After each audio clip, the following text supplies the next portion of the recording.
everyone, and welcome to Pushing Forward with T. Today, I want to actually discuss something that actually happened on Saturday, I believe, in Columbia, South Carolina. It was pertaining to a 14-year-old being killed.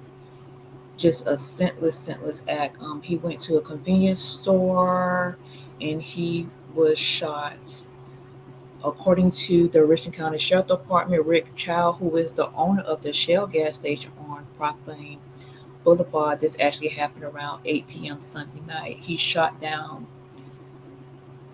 the child, the 14-year-old child. According to the report, the actual owner's son actually told him, the boy, tried to shoplift or had shoplifted 4 bottles of water. But just like the sheriff said, even if he did steal water, that didn't give the sheriff the owner the right to just, him and his son to run this 14-year-old child down to shoot him in the back. That's really not called for. So the owner has been arrested. He called in and actually stated that he had a lawyer. He would turn himself in. So I believe he turned himself in on yesterday. Now, what I do want to do is actually let you all see the full coverage of Sheriff Leon Lott actually discussing this heinous crime, and just at the end, just let me know your thoughts. Do you feel like this owner should be arrested? In my opinion, yes, because that wasn't called for. So let me know your thoughts.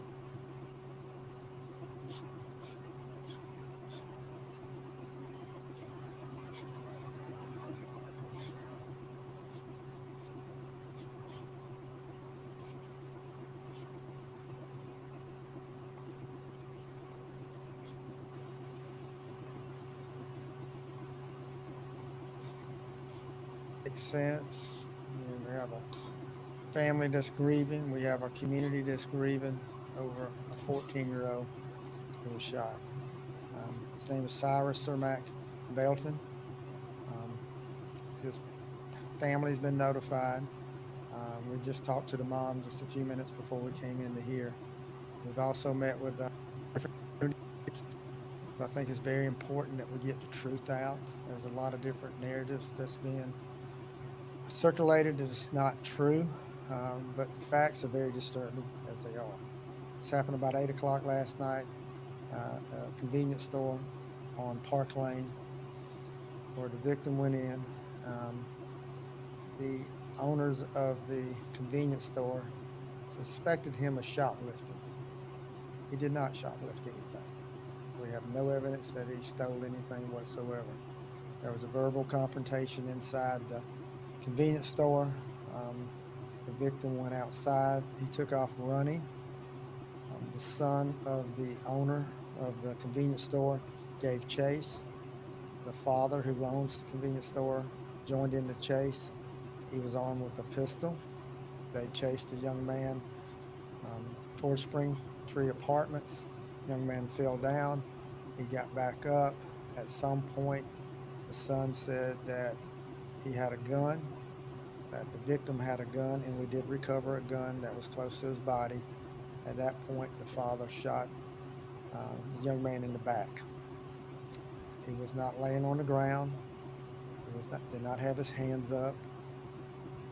The coroner will go through a little bit more details after the autopsy today, but it was regardless. Even if he had shoplifted 4 bottles of water, which is what he initially took out of the cooler, and then he put them back.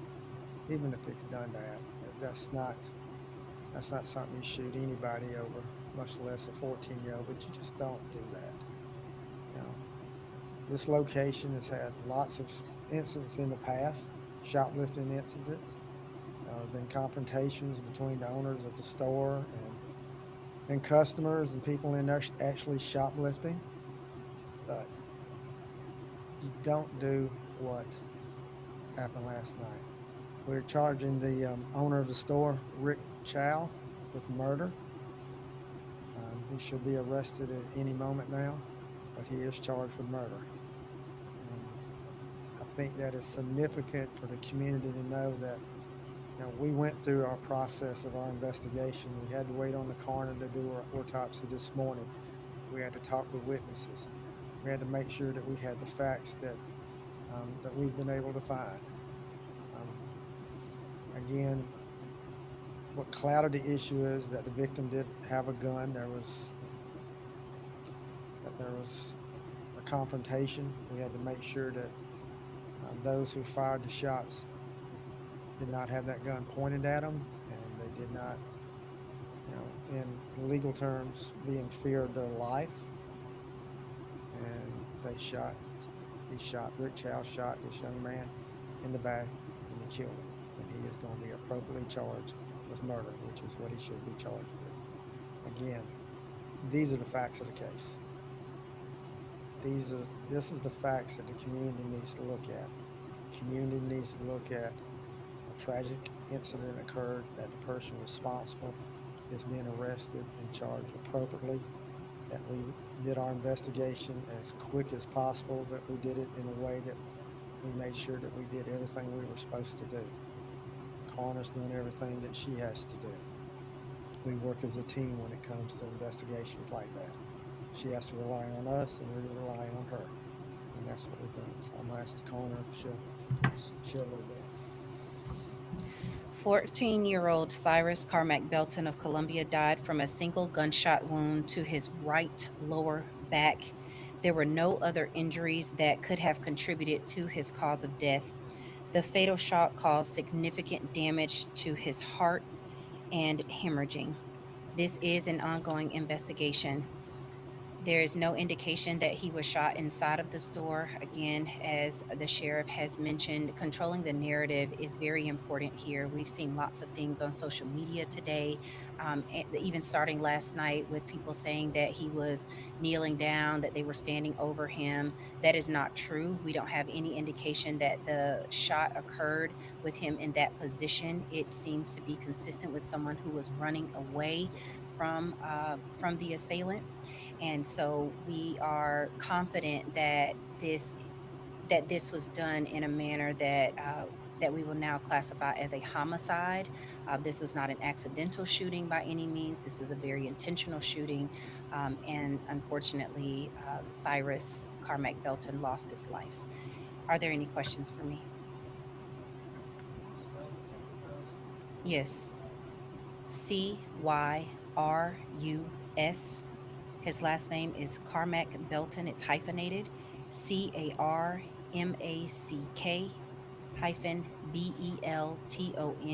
and he was 14 years old.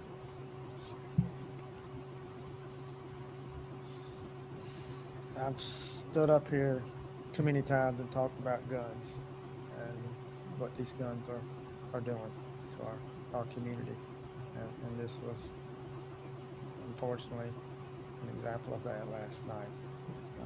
Once he is booked, we'll provide a mugshot for you. Um, I will ask though that people pray for this family. They've lost a 14-year-old middle school student. We've contacted the school district. They're very aware of what happened, so they'll take appropriate action. So with school tomorrow, um, it's just one of these things. You just stand up here and you shake your head because you just don't. There's no reason for something like that to happen. Questions? So, Sheriff, we have a video that's been circulating on social media alleging issues with the owner here assaulting other people. What's his team aware of that video? Right. There's been many instances there where this store owner's confronted people that's been shoplifting. Um, there's been assaults on him and his family too. He has not been charged with any of these other cases because they didn't rise to the level where he should have been charged.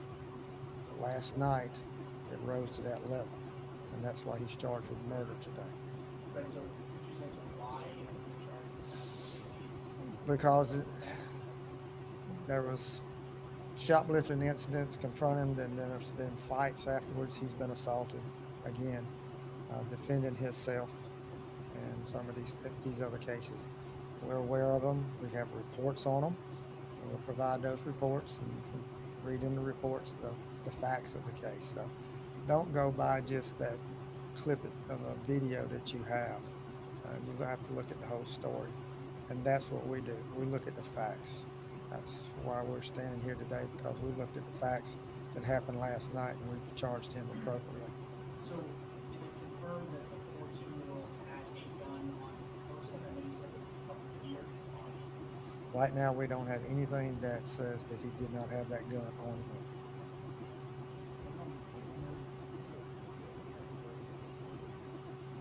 How long? No, he's been there quite some time. Some of these reports go back years, so I don't know how long he's owned that store. And could you just answer again why the owner wasn't apprehended last night as deputies were out there investigating this? And was not. Well, we had to look at talk to the witnesses, get statements. We had to have the coroner tell us exactly where this young man was shot. If he'd been shot in front and he was armed with a gun, it'd be a different story. But the fact that he was shot in the back, we had to wait on that. We had to wait and look at the whole case, not just a part of it. The fact that the young man's allegedly had a gun on him. Did he point it at him? He threaten with him? If he'd have done any of that, then this shooting may have been justified. That's what we had to determine. So I think we've determined it pretty daggone quick.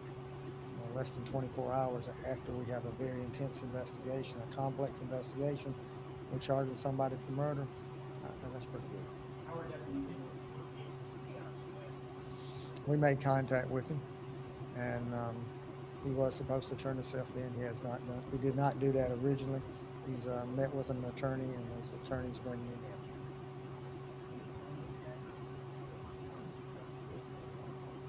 in. That's correct. Right. But that is not where the shooting occurred. The shooting occurred on Spring Tree Drive after the young man ran from the store, ran around. That's where. So it was not even on the property of the store. Would there be any consideration shutting down For what reason? the charge? That's not something that we address on that. I mean, we're going to make an appropriate charge. He's charged with murder. Closing, that's not something that we would even look at doing, is closing it down. Even for our citizens protesting gas station. Right. And how we've addressed that is prior to this press conference, I've met with community leaders from various organizations that represent some of those that are out there, where we went over the facts of the case. So they know exactly the truth and the facts of the case. So they can go back to people they represent and let them know what the facts are. Not the narrative that's the false narrative that the coroner's talked about that's being put out there. They know what the facts are now. So they'll go back and say, these are the facts of the case. He's been arrested. He is going to be arrested. He is charged with murder. There's nothing else we can do to him besides arrest him and charge him with murder. And that's what we're doing. And I think that's what the community expected us to do. Not so much based on the false narratives, but on the facts of this case. And that's what we've done. We believe he had a concealed weapons permit. So, yes, as far as legally owning that weapon, yes, he did. And he's on his property, so he can have a weapon on his property. That's, again, you don't shoot somebody in the back who's not a threat to you. That's the same standard that we do. Same standard that cops have to live by. You have to be defending someone's life or your life. There has to be an immediate danger to you at that point. And someone who is running away, and there's no indication that he's pointing a gun at anybody when he was running away, and shot in the back. So Also, there's no indication that this young man was fighting with the store owner prior to him running out of the store. He has no wounds on his hands, no scratches. There is no other injury to his body other than the abrasion he sustained when he fell the first time and the gunshot wound to his right lower back. So I want to be very clear about that. We've seen on social media again that there was some physical altercation. That is not true. there's one official voice about this case, and that's the two of us standing up here today. That is the official voice. What else has been put on social media, don't go by that. You go by what we say. And that's why we're here standing here today giving you the facts. Thank you. Thank you. Now, I know that is a lot. I know just listening to it, knowing that, I had a daughter who was previously killed due to gun violence, and then I have a teenager. So this was definitely tough to listen to. So just let me know your thoughts on this particular case. And thanks for listening and watching Pushing Forward with T.